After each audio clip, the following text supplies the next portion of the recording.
मध्य रेल्वेवर आजपासून सलग 3 दिवसांचा हा जम्बो मेगा ब्लॉक असेल। सीएसएमटी आणि ठाण्याच्या फलाटाच्या विस्तारीकरणाकरता म्हणून हा जम्बो मेगा ब्लॉक घेण्यात आलेला आहे।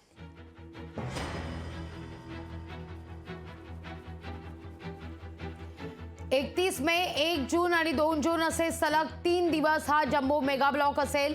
या सगळ्याविषयी अधिक माहिती घेण्याकरता थेट जाऊया आमचे प्रतिनिधी स्वप्नील जाधव यांच्याकडे सीएसएमटी स्थानकात। स्वप्नील, काय सध्या परिस्थिती आहे? आजपासून सलग 3 दिवस हा जम्बो मेगा ब्लॉक असणार आहे।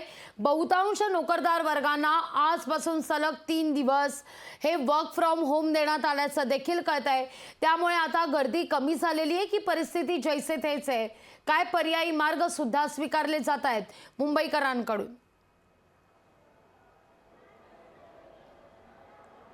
लागी मध्य रेल्वेच्या छत्रपती शिवाजी महाराज टर्मिनस या स्टेशनवरती 10 आणि 11 फलाट क्रमांकाचे लांबी आणि रुंदी वाढवण्याचं काम हाती घेण्यात येणार आहे। कारण आज रात्री 12:30 पासून हे काम सुरुवात करण्यात येणार आहे। यामुळे वडाळा आणि भायखळापर्यंत ट्रेन थांबणार आहेत। मात्र आज या आताच्या वेळेला आपण बघतोय छत्रपती शिवाजी महाराज टर्मिनस या ठिकाणची जी वर्दळ असेल आणि वाहतूक आहे ती सुरळीत आहे। त्यामुळे कुठेतरी नोकर वर्गाला फटका कमी बसलेला आहे। मात्र ठाण्यापर्यंत आणि ठाण्याच्या पुढे येणाऱ्या लोकांना याचा मोठा फटका बसतो। कारण 63 तासांचा मेगा ब्लॉक हा ठाणे स्टेशनवरती आहे। सध्या मी छत्रपती शिवाजी महाराज या टर्मिनल स्टेशनवरती आहोत। या ठिकाणी लांब पल्ल्याच्या गाड्यांवरती सुद्धा परिणाम होणार आहे आणि तेवढाच या ठिकाणी लोकल्स असतील त्याच्यावर सुद्धा परिणाम होणार आहे। 10 आणि 11 फलाट क्रमांकाची लांबी आणि रुंदी करण्यात येणार आहे। त्यामुळे आज कुठेतरी ही सर्व रेल्वे ती सुरळीत असली तरी याचा फटका हा नोकर वर्गाला कामगार वर्गाला बसताना पाहायला मिळतोय। कुठेतरी लोकल्स या रद्द होत आहेत, कुठे विलंबाने धावत आहेत। त्यामुळे प्रचंड नाहक त्रास हा आजपासूनच या सर्व प्रवाशांना भोगावा लागतोय। मात्र